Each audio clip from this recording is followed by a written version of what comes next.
Nah, alhamdulillah di NTB juga seperti itu. Dulu NTB itu disebut sebagai daerah merah ya.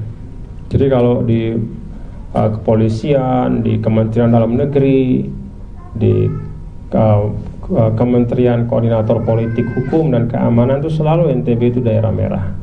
Daerah yang konflik terus, orangnya panas-panas. Terus saya pernah jadi anggota DPR ya. Di lift itu saya satu lift sama Ibu Farida namanya dari Madura. Waktu itu ada ribut di Lombok, saya belum jadi gubernur, saya waktu itu jadi anggota DPR Komisi Pendidikan. Bu Farida itu di lift lagi rame nih sama anggota DPR teman-teman, dia bilang, Pak Majdi, saya baru tahu itu orang Lombok itu lebih panas dari Madura. Waduh, saya bilang, ya Bu ya, kayak begitu.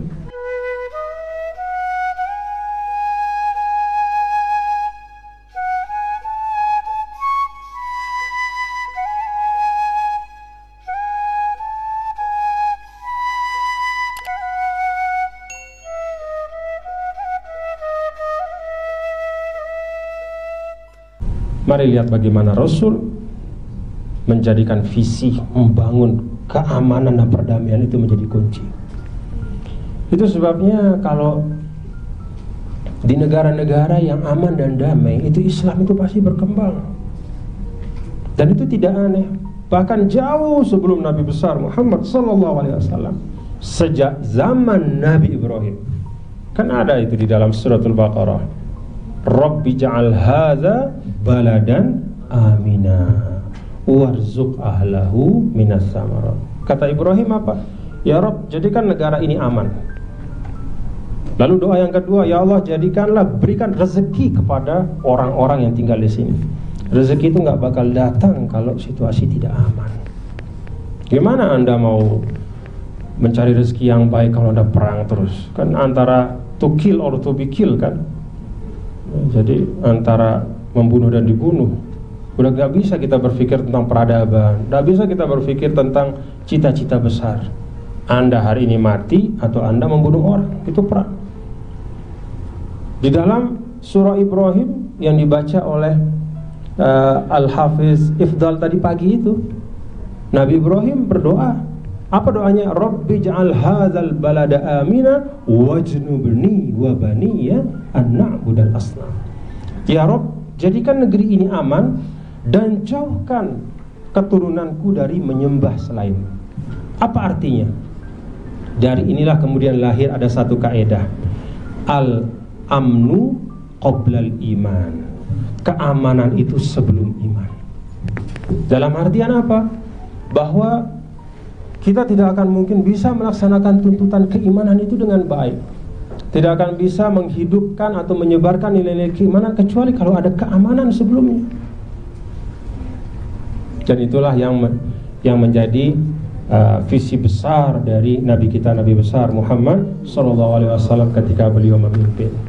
Dengan segala pengorbanan, at any cost, beliau berjuang bagaimana perdamaian itu ada. Karena tidak ada sekali lagi tanah yang lebih subur untuk penyebaran Islam selain aman, damai dan perdamaian. Maka ketika perang terjadi di banyak tempat, yaitu sesungguhnya berbalik menjadi sesuatu yang mudarat betul untuk dakwah kita. Nah, alhamdulillah di NTB juga seperti itu. Dulu NTB itu disebut sebagai daerah merah ya. Jadi kalau di kepolisian, di Kementerian Dalam Negeri, di Kementerian Koordinator Politik Hukum dan Keamanan itu selalu NTB itu daerah merah. Daerah yang konflik terus, orangnya panas-panas. Terus saya pernah jadi anggota DPR ya. Di lift itu saya satu lift sama Ibu Farida namanya dari Madura. Waktu itu ada ribut di Lombok, saya belum jadi gubernur, saya waktu itu jadi anggota DPR Komisi Pendidikan.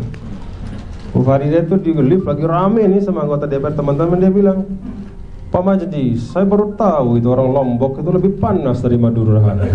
Waduh, saya bilang, ya Bu ya, kayak begitu.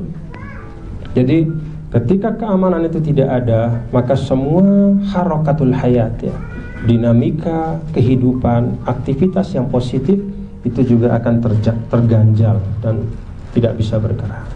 Rasul SAW berhasil menciptakan keamanan itu sampai beliau wafat. Dan untuk menjaga keamanan itu, Khalifah Rasulullah SAW itu Sayyidina Abu Bakar itu menjalankan perang Riddah. Demikian pula Sayyidina Umar itu berusaha terus, dia jaga terus. Maka dari dalam konsep kepemimpinan misalnya kata Rasulullah SAW, alaikum bisam'i wa ta'ah wa in ta'ammaru alaikum abdun habashi.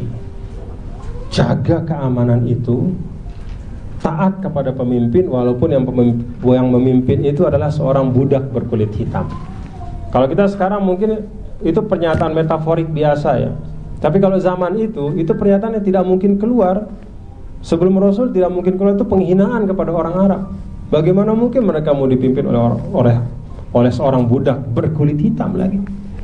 Tapi Rasul ingin mengatakan bahwa dengan segala harga jagalah keamanan itu. Kalau ada pemimpin yang legitimate, yang dari proses yang baik, yang benar, dalam keadaan apapun sedapat mungkin jagalah. Karena ketika terjadi kekuasaan yang hancur, apalagi ada kudeta, ada revolusi, itu pasti kosnya berat, termasuk untuk dakwah kita. Nah, ini kaidah yang umum ya, yang kita bisa ambil dari pelajaran sejarah kepemimpinan Nabi besar Muhammad SAW. Yang ketiga dan terakhir, Bapak Ibu Saudara, kalau Bapak Ibu melihat hazanah hadis-hadis Rasul ya, itu kan banyak betul, ratusan ribu hadis Rasul SAW, bahkan mungkin jutaan, dan terdokumentasi dalam buku-buku yang banyak sekali. Yang paling sahih itu Sahih Bukhari dan Sahih Muslim, kemudian 4 kutub as-sittah itu, Nasai, Ibnu Majah, Abu Dawud, Tirmizi. Setelah itu ada Muwatta Ibnu Malik dan banyak lagi masalah segala macam. Bapak Ibu kalau baca hadis ya, tidak akan menjumpai satupun hadis Rasulullah Sallallahu Alaihi Wasallam yang menyebut nama sahabatnya, memarahi sahabatnya, atau menyebut langsung nama sahabat yang berbuat jelek di depan sahabat yang lain. Tidak pernah. Paling banter Nabi mengatakan, ma balu aqwamin, aduh gimana sih kok ada sebagian yang malas sholat ya gitu. Tidak disebut si A, si B, si C ini orang yang malas ya bapak-bapak, gak usah aja ngomong. Rasulullah SAW tidak pernah sekalipun menjelekkan seorang sahabat dengan namanya di depan sahabat yang lain, yang menyebabkan sahabat itu runtuh kehormatannya. Artinya apa Bapak Ibu Saudara sekalian? Rasulullah SAW itu benar-benar mampu untuk meletakkan semua sahabat itu dalam potensi-potensi terbaiknya. Kira-kira jadi rumusannya begini, yang baik untuk umat, yang buruk untuk pribadi masing-masing. Yang buruknya ya ente perbaikilah untuk diri ente gitu kira-kira. Anda perbaikilah diri Anda yang buruk-buruk itu, tapi tidak perlu menjadi konsumsi umat. Yang baik-baiknya itulah yang kemudian Anda kontribusikan untuk membangun peradaban ini. Rasulullah SAW mampu melakukan itu. Dia mampu mengambil semua yang terbaik.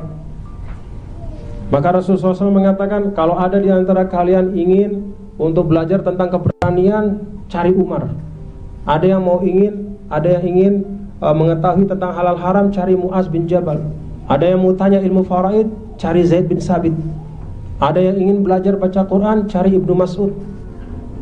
Rasulullah SAW itu hafal dengan semua talenta sahabatnya. Dan dengan demikian semua sahabat merasa dihormati dan dimuliakan.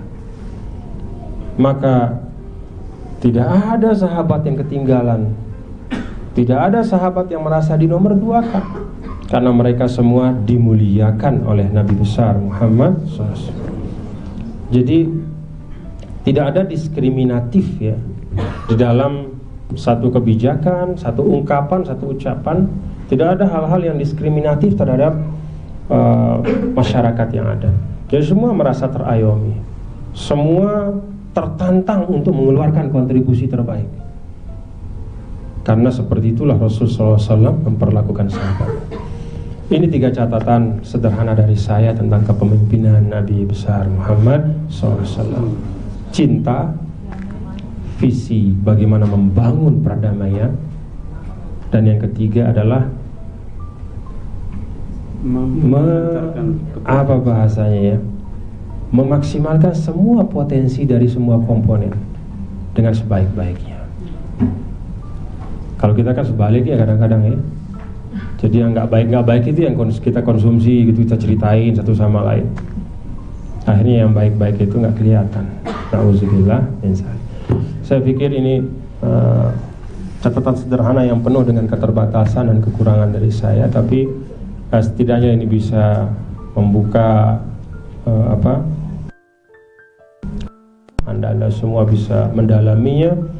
Dan sejarah atau sirah Rasul sallallahu alaihi wasallam itu dalam ungkapan ulama adalah ma'inun la yanto, sumber air yang tak pernah kering. Terima kasih. Assalamualaikum warahmatullahi wabarakatuh.